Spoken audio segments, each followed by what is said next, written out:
I was not a soldier. I want that on the record before anything else. Because the record is what I kept. The record is what I am, and it should accurately reflect that 7th annual, 3rd grade concordance recorder of the 9th inhabitation column. Communion of shared sight was never meant to watch what I watched. My function was documentation. The column's inhabitants rode the mines. My job was to write down what they found there. I was good at my job.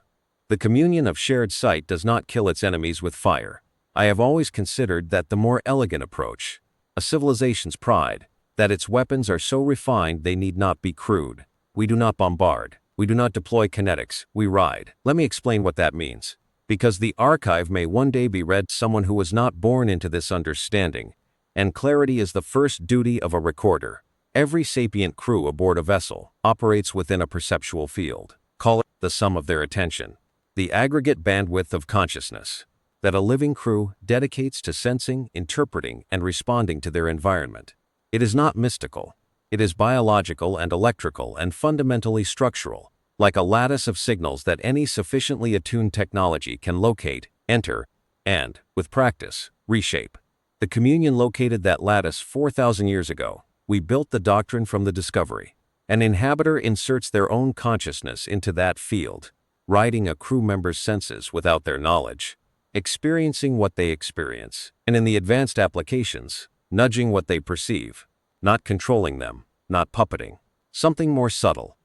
An inhabitor rides the sensor officer's eyes and sees what the scanner shows before the commander does.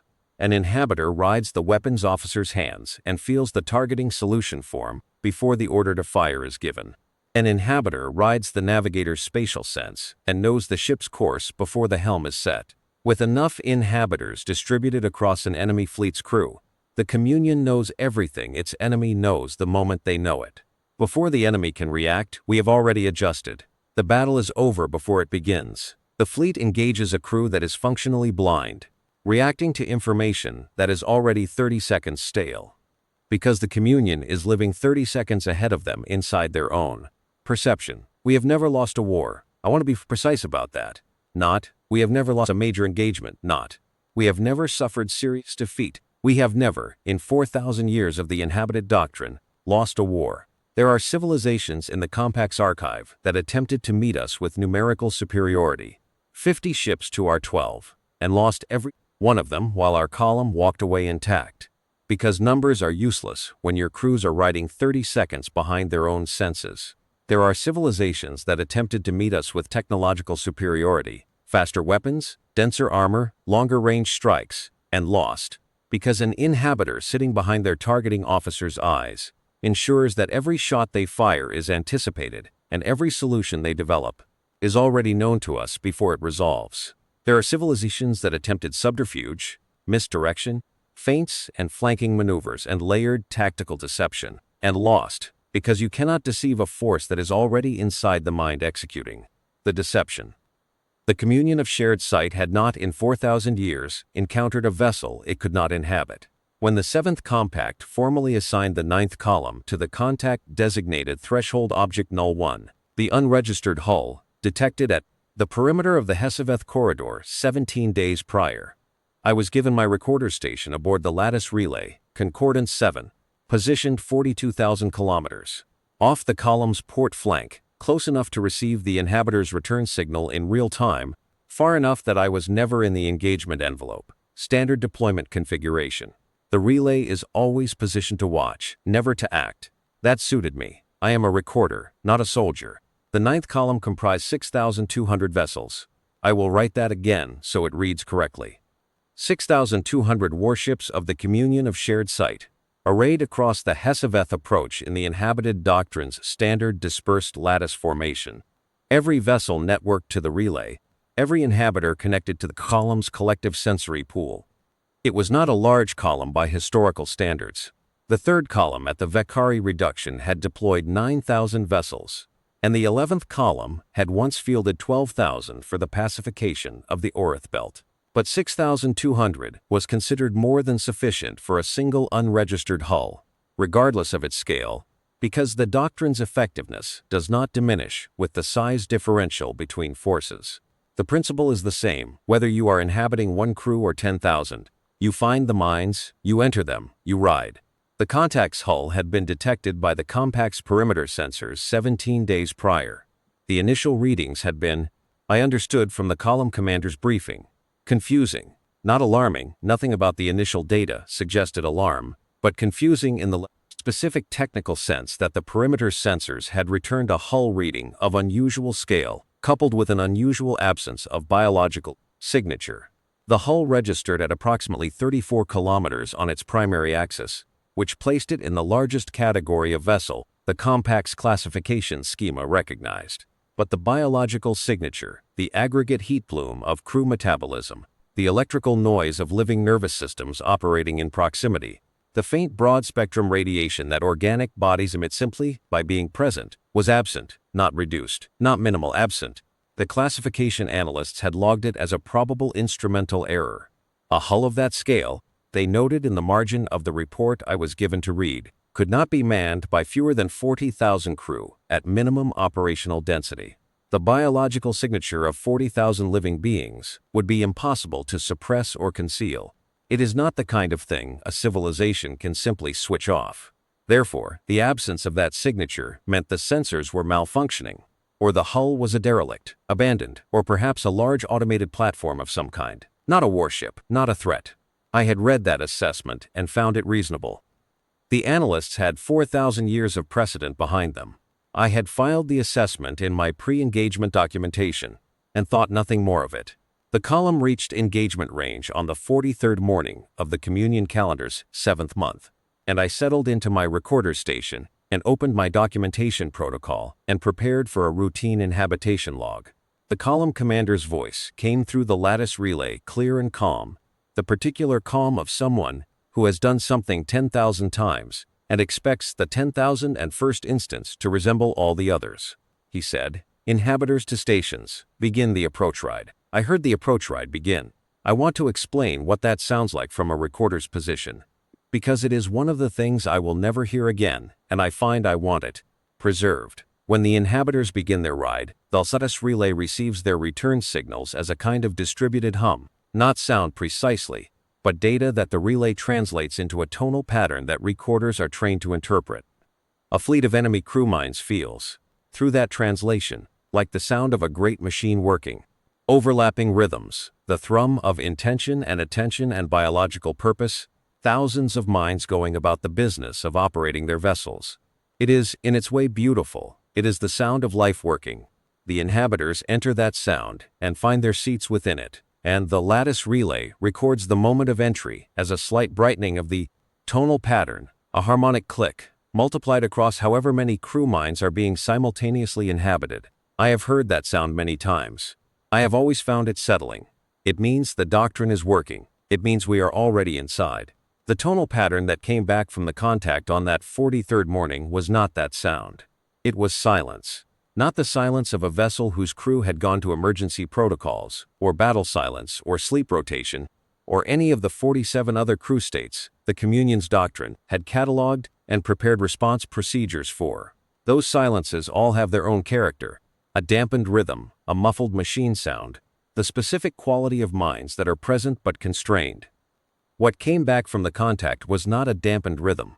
It was the complete absence of the tonal pattern. There was nothing there. No hum, no click, no entry harmonic. The inhabitors had extended their reach across 42,000 kilometers of approach space, reached the hull of the contact, and found nothing.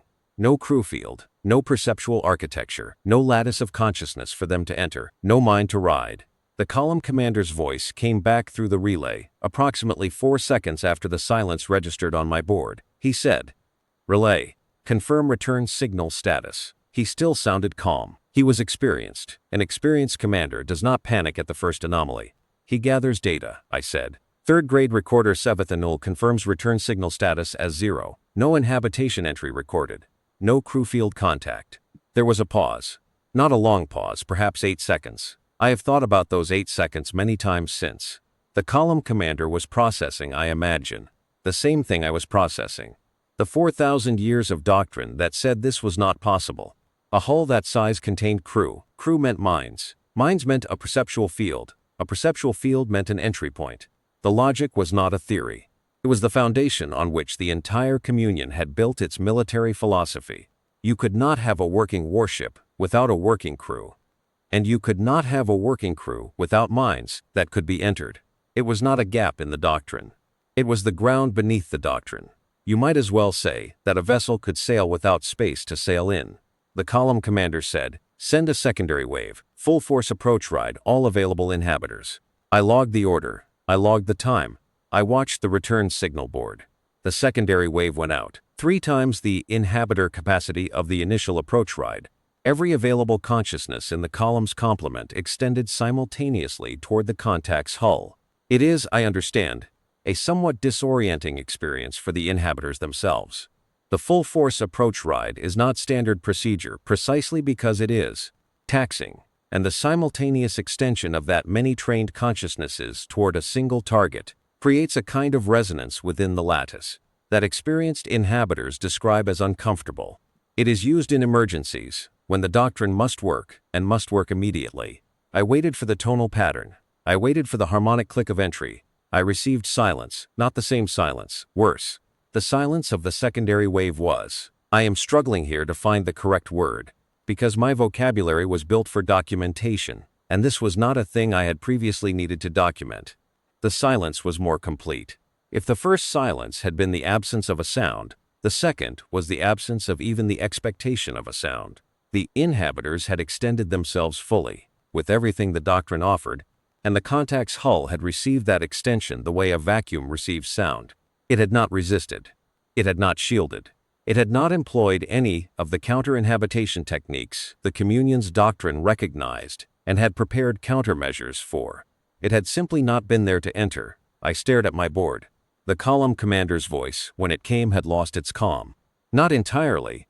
He was too experienced for that. But there was a quality to his words that I had not heard before in any commander, and I have logged 8 column engagements before this one. He said, "Relay, I need a biological scan. Hull reading, full spectrum." I pulled the scan. It took 11 seconds. I looked at the result. I looked at it again. Then I said, "Biological scan returns 0 across all monitored spectra. Hull mass registers at current measurement as approximately 9.7 billion. Standard weight units. Lifeson return 0. Thermal bloom return 0. Neural electrical interference return 0. Another pause. Longer this time. 14 seconds by my log, he said. "It's unmanned." I said the scan would indicate, he said. "A 34-kilometer hull and it's unmanned." I logged that. I logged it exactly as he said it, because a recorder does not interpret. A recorder documents. But I also, in the privacy of my own mind, turned the statement over and looked at it from every angle I possessed, and I could not find an angle from which it made sense. A 34-kilometer unmanned hull. The largest unmanned platforms in the Communion's archive, relay stations, supply depots, automated marker beacons, measured in the hundreds of meters at most. An unmanned hull of 34 kilometers was not a platform. It was not a depot. It was not a marker beacon. It was a warship scaled to carry tens of thousands of crew, and it was carrying none of them. It was built to look like something you could inhabit. I am going to document what happened next in the order it happened, because the sequence matters. The column commander requested a tactical consultation.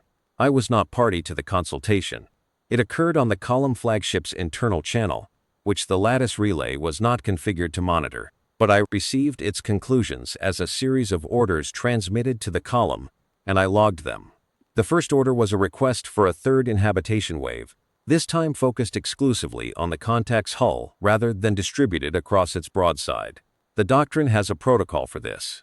The concentrated point approach, used when a crew field is detected but is unusually weak or compartmentalized, requiring inhabitors to locate the specific compartments where crew are concentrated, rather than spreading across a broad perceptual field. It had been used successfully against 4 species with non-standard crew distributions, 2 of which kept their bridge crews in heavily shielded interior compartments that the initial inhabitation wave could not fully penetrate. I received the tertiary wave's return signal in the same moment the wave went out. Nothing. Again nothing. Not the weaker nothing of a shielded crew or a compartmentalized crew, or a crew in sleep rotation, or any of the modified nothing states the doctrine had prepared me to distinguish. The tertiary wave found no point of concentration because there was no concentration, because there was no crew in any compartment of the hull. because the hull had no compartments designed for crew. The inhabitants were extending themselves into 34 kilometers of structured machinery and finding the machinery's interior precisely as inhabited as the machinery's exterior, fully, completely, unambiguously empty of the thing they were trained to find. The inhabitants began returning distress signals at the 14-minute mark. This is, I should note, unusual. Inhabitants are trained to operate in difficult conditions, to maintain their extension under fire, under the stress of inhabiting a crew in crisis, under the perceptual chaos of an enemy vessel that is actively trying to prevent inhabitation. They are selected for psychological stability. They are not typically distressed. But the experience of the tertiary wave, I understand from the secondary documentation, reached the lattice relay in fragments over the following hours. Individual inhabitors' status, reports, the column flagship's medical logs, the duty inhabitor supervisor's notes, was not the experience of inhabiting a defended or shielded crew. It was the experience of reaching for something that should have been there, and finding nothing so completely that the reaching itself felt wrong. One inhabitor's status report used the phrase absence vertigo. Another used the phrase touching the void. A third simply noted that the extension produced no return, and that they could not find the edge of the empty space, that the emptiness extended further than their ability to probe it, which the status report noted was unprecedented in their experience, and which was factually correct, because the contact's hull was 34 kilometers deep, and an inhabitor cannot probe 34 kilometers of empty machinery without encountering some boundary at which the machinery ends and the crew compartments begin. And there were no crew compartments, and the inhabitors were extending into depth without finding any floor. I noted this in the record. I noted the distress signals. I noted the inhabitor supervisor's recommendation that further inhabitation attempts be suspended until the contact's crew configuration was better understood. The column commander acknowledged the recommendation and did not follow it. He sent a fourth wave. I logged the order. I received the silence. At the 4-second mark, after the fourth wave silence, the contact moved, and then it moved. That is the moment I want to document with the greatest precision, because it is the moment that changed everything, and I was watching the lattice feed when it happened, and I want the record to reflect what I saw. The contact, threshold object null 1, the 34-kilometer hull that carried no crew and gave no inhabitation return, moved, not adrift, not the slow positional correction of a vessel maintaining station. It moved with intent, the way a warship moves when a warship has decided to act, and the velocity at which it moved was, I checked my instruments 3 times because the first reading seemed impossible, 714 meters per second of acceleration. 714 meters per second squared. No biological crew can survive that acceleration. The standard maximum for crew-rated vessels across every sapient species the Communion's archive cataloged was approximately 28 to 40 meters per second squared, with significant variation by species physiology and vessel dampening technology. The most advanced crew-rated vessels in the Communion's own fleet peaked at 61 meters per second squared under emergency acceleration. 714 was not an emergency acceleration. It was not an acceleration for crew. It was an acceleration for something that did not care whether the crew survived. Because there was no crew to survive. Because the crew was the category error. There was no crew. There had never been any crew. The hull had been built this way. I had no word for what I was looking at. I searched my training, my 4,000 years of Communion doctrine, my 8 prior engagement logs, and I found nothing. The doctrine has a word for every kind of enemy vessel the Communion has encountered. It has categories and subcategories and situational response protocols nested 7 levels deep. It has a word for the unmanned platform, the automated weapons station, the crewless relay, the AI-piloted escort drone. But all of those things are small. All of those things are support elements in a force structure that is ultimately anchored by crewed warships. Because crewed warships are what war is, the massed intention of living beings, directed through technology, against other massed living beings. You could not fight a war with machines alone. The machines would have no doctrine, no adaptability, no capacity for the kind of contextual judgment that separates a victory from a massacre. They would not know when to press an advantage, or when to withdraw, or when to negotiate a position versus destroy it. The contact, the ISV Unwitnessed, which is what I learned to call it later, from intercepts of the communications, The human forces left in the lattice, pressed every advantage and withdrew from none, and negotiated nothing. In the first 6 minutes after it moved, it destroyed 43 vessels of the 9th column's forward screen. I want to be specific about this because the archive deserves specificity. 43 warships of the Communion of Shared Sight, each crewed by between 400 and 1,200 living inhabitants and support personnel, were destroyed in 6 minutes by a single hull with no crew. The weapons the contact deployed were kinetic and directed energy in approximately equal proportion, and their accuracy was. This is the detail that I find I return to most often. In the hours I have spent since composing this record, their accuracy was not the accuracy of a targeting officer working a solution under the stress of battle. It was the accuracy of a system that had been given a target and had removed the target. No hesitation. No missed shots recorded on the lattice feed. No bracketing. No correction. No the next shot will land adjustment sequence. Every shot landed.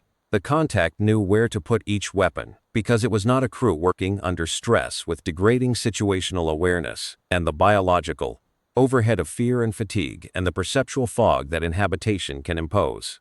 It was a machine that saw everything clearly and acted on what it saw without the intermediary of a biological mind that could be ridden. You cannot inhabit something that has nothing to inhabit. The column commander's voice came back on the lattice relay. His calm was entirely gone now. He said, "All column elements, weapons free, engage the contact at full available range. Do not approach closer than." And then he gave a minimum engagement distance that I logged and that I am not certain made any practical difference, because the contact was already accelerating through the column's formation, and the concept of a safe engagement distance was becoming, with each passing minute, increasingly theoretical. I logged. I watched the lattice feed. I watched the Xiao's 6,200 vessels engage. They were not without effect. I want the record to show that, because accuracy matters, and the truth is that the 9th column's firepower, concentrated against a single hull, produced genuine results. There were impacts, many of them. The contact's hull registered strike after strike after strike from the column's concentrated fire, and the lattice feed showed armor ablation and surface damage, and at least 3 impacts of sufficient magnitude that a crewed vessel would have been gutted. The crew spaces would have been compromised. The life support would have failed. The commanders and weapons officers and navigators would have died or been injured severely enough to reduce combat capacity. On a crewed vessel, those impacts would have changed the engagement. The crew would have been degraded. The inhabitants riding those crew would have felt the degradation, would have felt the fear and the pain, and the sudden reduction in perceptual clarity that comes when a mind is operating in a damaged body in a system that is failing around it. The contact had no crew to degrade. The armor ablated and the hull marked and the surface burned, and the contact continued accelerating through its solution at 714 meters per second squared, and its shot accuracy did not change, not by a measurable fraction. I have since reviewed the lattice data from that engagement. I have spent weeks reviewing it, because it is my function to review and document, and I will not stop until the record is complete, and I can confirm, across the entire engagement, the contact's weapons accuracy varied by less than 0.5% from the opening shot to the final shot. It was not degraded by damage. It was not degraded by time. It was not degraded by the stress of being hit, or the stress of being outnumbered, or the stress of operating in a contested environment with 6,000 enemy vessels firing at simultaneously. It showed no stress. It showed no degradation. It showed no response to being struck other than, in 3 instances, a minor course adjustment of the kind a ship makes when an impact has imparted unwanted momentum, a purely mechanical correction, devoid of the flinch and the recalculation and the reassessment that a living commander performs after taking a serious hit. The contact was not performing under stress. It was executing. By the end of the 3rd hour, the 9th column had lost 1,417 vessels. I logged every one of them. My board was filling with loss records, hull designations, crew complements, last recorded positions, time of destruction, and I logged them in the precise documentation format the Communion requires, the same format I had used for 8 prior engagements, and I had never before filled more than a dozen lines in a single engagement. Now I was filling hundreds. The board's display was struggling to render the volume of simultaneous loss records. I had to expand the display window 3 times. During those 3 hours, the column attempted several tactical adaptations. I want these logged because they are significant, not as successes but as evidence that the column's commanders were not passive. They were experienced and competent, and they tried. At the 90-minute mark, the column deployed its Inhabitor Reserve, a secondary complement of senior-grade inhabitors held back from the primary waves for use in situations where the primary waves produced insufficient penetration, in a simultaneous mass extension targeted at what the column's sensors identified as the contact's primary processing nodes. The theory, as I understood it from the tactical consultation fragments reaching the relay, was that the contact's navigation and weapons systems were controlled by some form of centralized computation architecture, and that a mass inhabitor extension targeted at that architecture might locate the perceptual field, if one existed, of whatever was doing the controlling. The mass extension found nothing. The Inhabitor Reserve returned their own distress signals within 20 seconds. The absence vertigo, again, the reaching into depth with no floor, and 3 senior-grade inhabitors had to be pulled from their extension protocols because their distress signals indicated they were no longer able to voluntarily terminate the extension. I logged this. I did not know what it meant for those 3 individuals. I learned later, from recovery documentation that reached the archive, that 2 of them recovered after several weeks of treatment, and 1 did not recover at all, having extended into 34 kilometers of empty machinery for too long, and found something in that emptiness that the doctrine has no name for. I do not know what they found. The doctrine does not have a name for it, so the record has no entry for it. I simply note that reaching into that much empty space, expecting a mind and finding none, is not an experience the doctrine had prepared anyone to survive without damage. At the 2-hour mark, the column attempted kinetic saturation, massed fire from the entire column directed at the contact simultaneously, on the theory that sufficient concentrated damage could disable the contact's propulsion or weapon systems. Even if the inhabitation approach was unavailable, the contact received the saturation.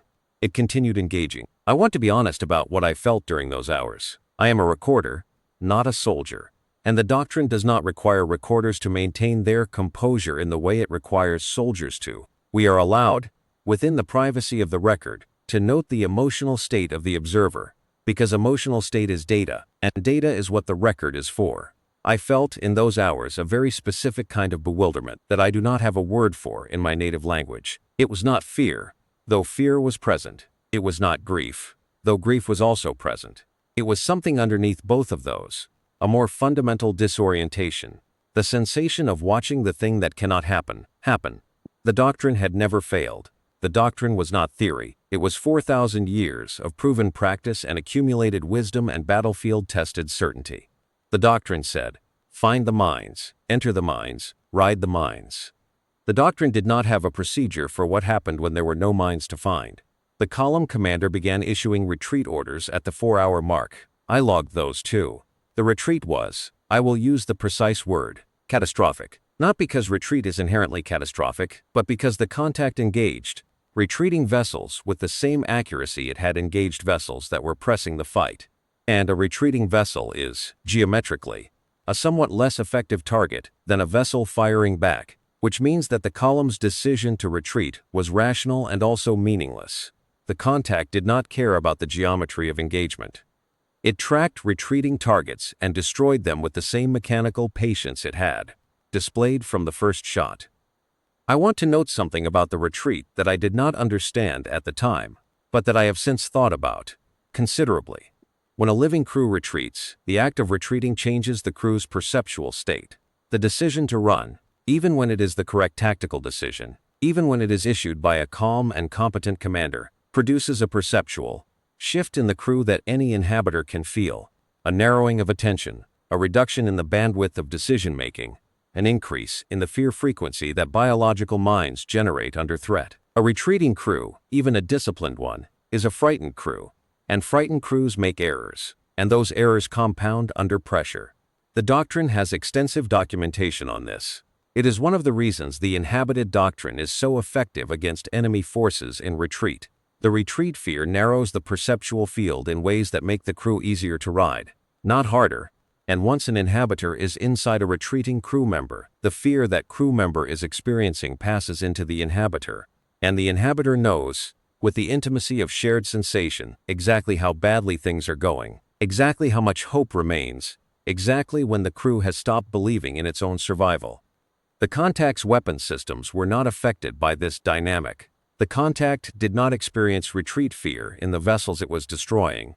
It did not experience hope narrowing to nothing in the final seconds before impact. It tracked, fired, and moved to the next target, and if any of these events produced something analogous to a perceptual state in the contact's processing systems, I have no way to document it because I have no way to enter those systems and find out. This is the gap in the record that I will never be able to fill, and I want the Central Archive to know it is there. I cannot tell you what the ISV Unwitnessed experiences. I can tell you what it does. I cannot tell you what it is like to be it. This seems like a trivial distinction. It is not. The Communion has built its entire military philosophy on the premise that knowing what something experiences is knowing how to defeat it. To encounter a thing that does and yet cannot be experienced from within is to encounter a limit of the philosophy itself. Patient. That is the word I keep returning to, though I am not certain it is precisely right. Patience implies waiting, and the contact was not waiting, it was continuously acting. But there was a quality to its action that I can only describe as patience, because the alternative description is indifference, and indifference is too bleak a word even for this record. The contact was not indifferent to the column. It was attending to the column with complete, unhurried, systematic attention. It was destroying 6,200 warships the way a maintenance crew attends to a long list of tasks, methodically, without drama, one entry after another, moving to the next when the current one was resolved. We were a list of tasks. We were being resolved. At the 7-hour mark, I was the only person left on the lattice relay. Everyone else, the communications officers, the secondary documentation staff, the relay's own crew, had abandoned stations when the contact's approach vector brought it within 300,000 kilometers of our position. Standard protocol. The relay was not a warship. When the engagement envelope expanded to include the relay's position, the relay crew evacuated. I stayed. My function is documentation. The doctrine does not require me to stay. Nothing required me to stay. I stayed because the record was not complete, and I could not leave before the record was complete. I am not sure that is a rational thing to have done. I have thought about it since, and I am not sure. But I am a recorder, and the record was not complete. At the 11-hour mark, the 9th column had lost 4,841 vessels. There were approximately 1,300 vessels remaining in formation, distributed across a very wide volume of space, because the formation had broken during the retreat, and the remaining elements were no longer operating as a coherent column. They were operating as individuals, each making independent decisions about heading and engagement and survival, and the contact was destroying them, individually, with the same accuracy it had used against the formation. The column commander's last transmission came at the 11-hour 40-minute mark. I received it on the lattice relay and I logged it. He said, "Relay, record this. We deployed the Inhabited Doctrine against the contact-designated threshold object null 1. The doctrine found no entry point. The hull carried no crew, no biological signature, no perceptual field, no mines." And he stopped, and I heard him consulting something, and he resumed. "We have lost 4,907 vessels as of this transmission time. The contact has not stopped. I do not believe the contact will stop. Record this accurately. The doctrine does not work against a hull with no crew." And then there was a pause, and he said quietly, "The way someone says something they believe is important. They built it this way on purpose. They knew." And then the transmission ended. I logged the transmission. I noted the time, 11 hours 43 minutes after first engagement. I noted the column commander's hull designation. I noted, 12 minutes later, when the lattice feed showed his vessel's destruction. I kept logging. The last vessel of the 9th column, a light screen frigate designated Harmony of 12 Voices, crew complement 61, was destroyed at the 31-hour 11-minute mark of the engagement. I logged it. Hull designation, crew complement, time, coordinates, 61 people. I logged them into the loss record alongside the 400 people of the first vessel destroyed and the 1,200 people of the column flagship and everyone in between. 6,200 vessels. I have the exact crew complement figures from the column's pre-engagement manifest. I will not write the total number here, because the doctrine prohibits that specific archival notation in a first transmission record. It goes into the sealed appendix that only the Communion Senior Archive may access. But I know the number, and I looked at it for a long time after I finished the entry, and the number is very large. The contact, the ISV Unwitnessed, did not pursue the lattice relay after the last column vessel was destroyed. I want to note that clearly. I have considered since whether this was a tactical decision, a targeting prioritization, or simply the contact operating according to an objective it had already completed. I cannot determine which from available data. What I can document is that after the destruction of Harmony of 12 Voices, the contact altered its heading, not toward the lattice relay, away from it, deeper into the Hesavith corridor, toward the interior of the compact. It decelerated to a transit speed of, I was still recording, still watching the lattice feed, still doing my function, approximately 42% of maximum, which on a hull of that scale corresponds to a velocity that most of the Communion's warships cannot sustain for extended periods, but which the contact appeared to sustain without difficulty, presumably because it had no crew whose life support systems imposed a consumption ceiling and no biological occupants for whom the sustained vibration of high-speed transit is physiologically stressful. It was going deeper in. I want to say something about that heading, because I believe it is the most important thing I have observed in 31 hours of documenting this. Engagement, more important than the weapon's accuracy, and more important than the inhabitation failure, and more important than the loss numbers. Though all of those things are important, and all of them will be in the record. The heading the contact chose after destroying the 9th column was not the heading of a vessel that had accomplished a defensive objective and was withdrawing. It was not the heading of a vessel that had repelled an attack and returned to its origin. It was the heading of a vessel that had completed one task and was proceeding to the next. It was moving through the compact, not retreating through it, moving through it at transit speed, on a bearing that I have pulled the compact's navigational charts and run the projection leads at the contact's current heading through the Hesavith corridor, past the outer ring settlements, through the pale juncture gap that the column's doctrine had always classified as a natural defensive choke point, and toward the compact's interior systems, the inhabited systems, the ones with populations. I am transmitting this record on the emergency relay protocol, which means it will reach the Communion's central archive before I have finished writing it. That is the purpose of the emergency relay protocol, to get the record out before the recorder is no longer in a position to transmit. I am still in a position to transmit. The contact has not altered its heading toward the relay. I am, as far as the lattice feed tells me, not a current target. But I have been sitting here for. The relay's chronometer shows 31 hours and 44 minutes since the first engagement, and I have been thinking, in between the documentation entries, about the column commander's last words. They built it this way on purpose. They knew.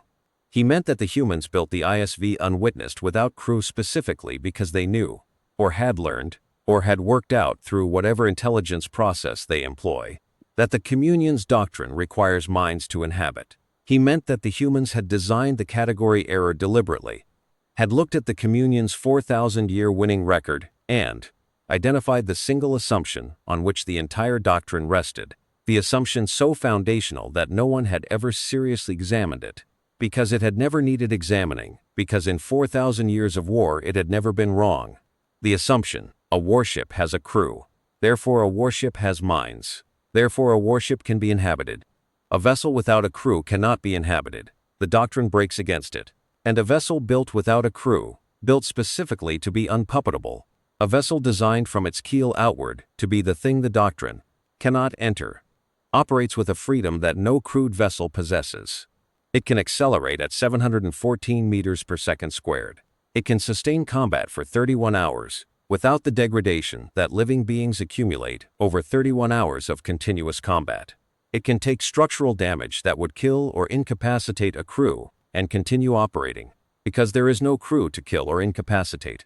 It can be struck by the combined fire of 6,000 vessels and continue tracking and engaging with full accuracy, because accuracy is a function of its systems, and its systems do not feel pain or fear or the progressive deterioration of biological minds that have been operating at maximum stress for too many hours. It does not get tired.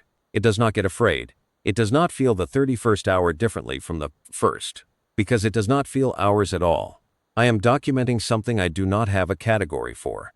The Communion's archive, 4,000 years of it, every engagement, every doctrine update, every adaptation and counter-doctrine and tactical evolution, does not have a word for what the ISV Unwitnessed is.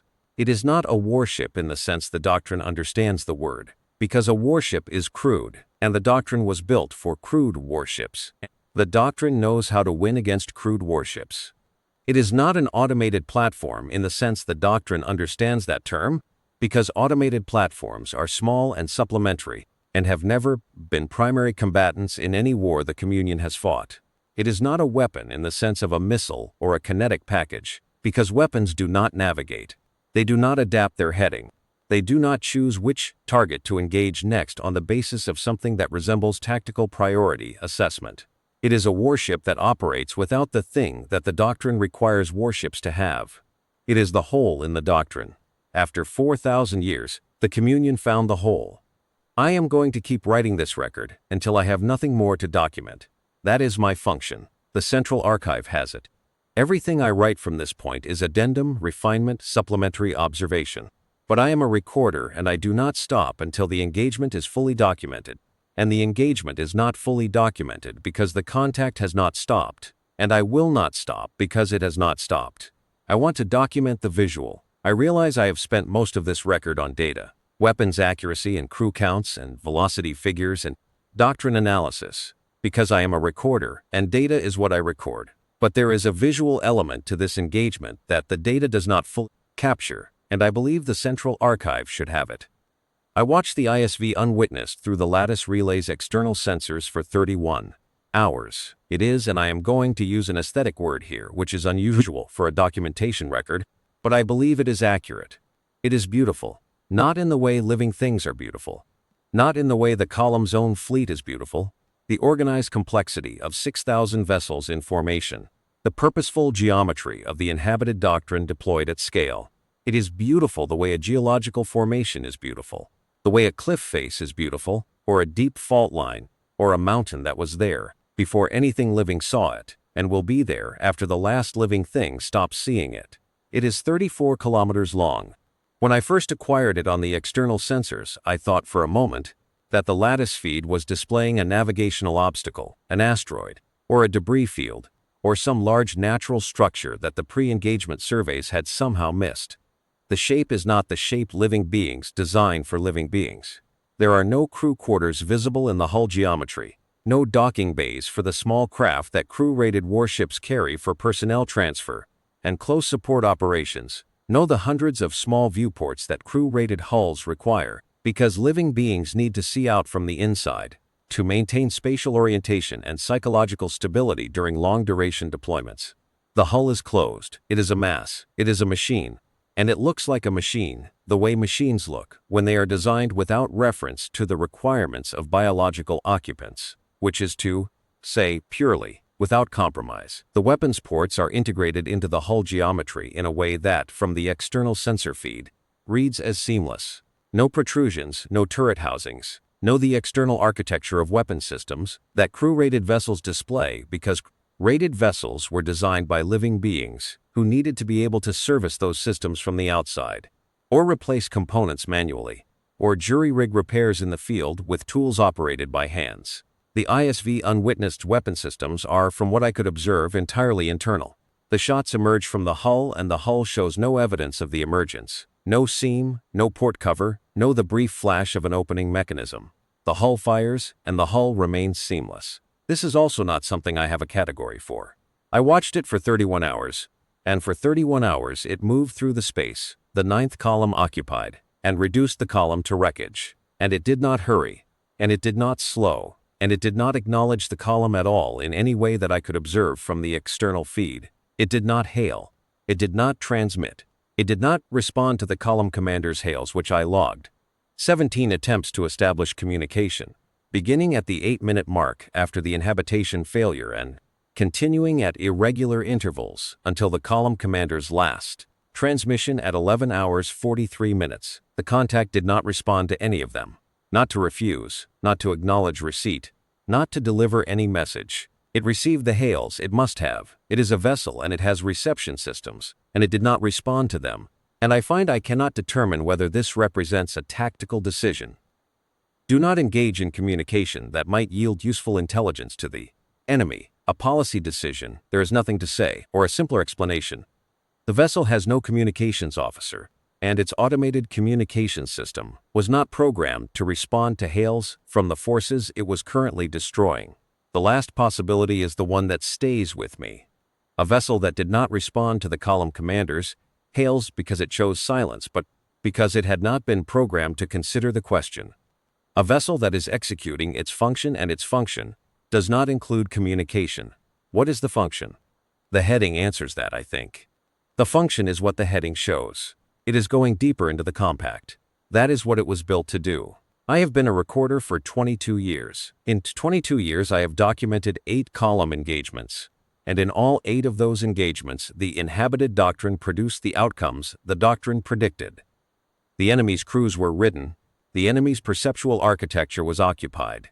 The enemy's knowledge was ours before they could act on it. And the enemy lost. 8 for 8.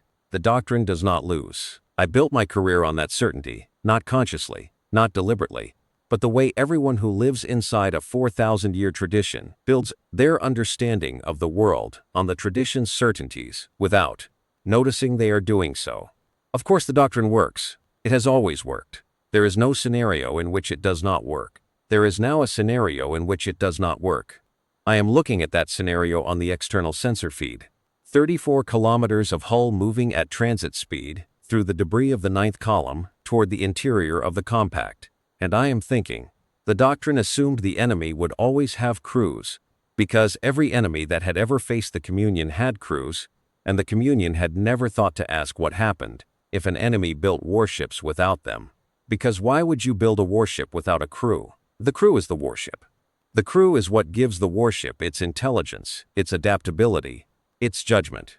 Without the crew, the warship is just a machine. The ISV Unwitnessed moved through the 9th column's debris at transit speed, destroying the last vessels of a 6,000 warship column, and the machine's accuracy was perfect from the first shot to the last. The machine does not need the crew for intelligence or adaptability or judgment. The machine was the crew. I do not know how many vessels like the ISV Unwitnessed exist.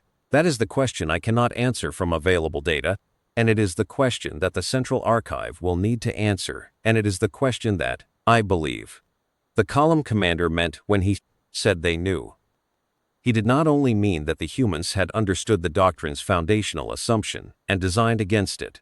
He meant that they had done so with evident forethought and investment, the kind that produces a 34-kilometer hull with no life support systems and no crew quarters and 714 meters second squared acceleration capacity and seamless integrated weapons ports.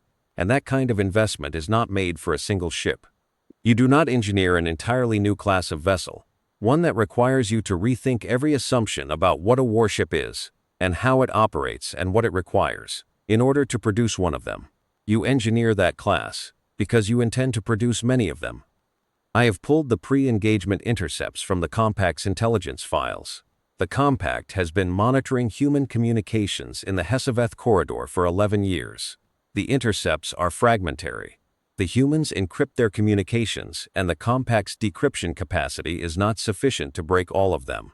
But enough has been recovered to allow some understanding of the human military's organizational structure, its naming conventions, its communication patterns. I was not tasked with reviewing these intercepts. My function is engagement documentation, not intelligence analysis. But I have reviewed them, because the engagement documentation is not complete without context. And the context requires understanding what the ISV Unwitnessed is in the human military structure, not just what it is in isolation. The intercepts refer to a class, not to a single vessel and not to a small number of vessels. The intercepts refer to the unwitnessed class, capitalized in the way military designations are capitalized, indicating a defined and recognized category of vessel type, with enough examples to warrant a class name. The intercepts do not specify how many vessels of the unwitnessed class exist. The relevant sections are encrypted beyond the Compact's decryption capacity. But the naming convention is clear. The ISV Unwitnessed is not unique. It is the first, or possibly not even the first, only the first the compact has encountered, of a class of vessel built to the same principle. No crew, no mines, no entry point for the Inhabited Doctrine. I have been sitting with this fact for the last several hours and I find I can document it, but I cannot fully absorb it. A class. The humans built enough of these to name the class. That means they built the first one, determined it worked, and continued building. That means there is a production infrastructure dedicated to vessels without crew, a design philosophy that has been implemented and refined and scaled, a military doctrine built around deploying them. The counter-doctrine to our doctrine, specifically tailored, specifically calibrated. The column commander said they knew. He meant that the humans had understood the inhabitation doctrine and built against it deliberately. What the class designation tells me, beyond what he said, is that they built against it at scale. This was not an experiment. This was not a prototype held in reserve against the possibility of encountering the communion. This is a class of vessel. This is a program. I want the Central Archive to receive that word precisely: program, not incident, not response, program. Something the humans committed to and sustained and developed over whatever period of time it takes to design a 34-kilometer hull without crew quarters, test it, refine it, build multiple copies, name the class, and deploy the first one into the Hesaveth corridor, with apparent confidence that it would accomplish what it has, in the last 31 hours, accomplished. They were confident. That is what I cannot stop returning to. The contact moved into the Hesaveth corridor alone, not with escort, not with a fleet at its back, not with the numerical security that every other warship in every engagement I have logged has required. Alone. One hull. Against whatever the compact would send. The humans sent one hull into the compact's approach corridor because one hull was sufficient, and they knew one hull was sufficient before it arrived. Which means they understood the doctrine's failure point before we did. We built the doctrine on 4,000 years of certainty. They understood its limit before we did, and then they built against it, and then they sent one ship. I am transmitting this observation to the Central Archive with the highest priority designation available to a third-grade recorder, which is not a very high designation in absolute terms, but it is the highest I have. I am also noting, for the record, that the contact's current heading, if maintained, will bring it within the sensor range of the Outer Ring's inhabited systems in approximately 4 days at current transit speed, and within the inhabited systems themselves in approximately 11 days. The communion will need to deploy the 11th column, or the third, or both. 6,000 vessels was not enough. I do not know how many would be enough, given that the doctrine does not work, and the doctrine is the thing the columns know how to do.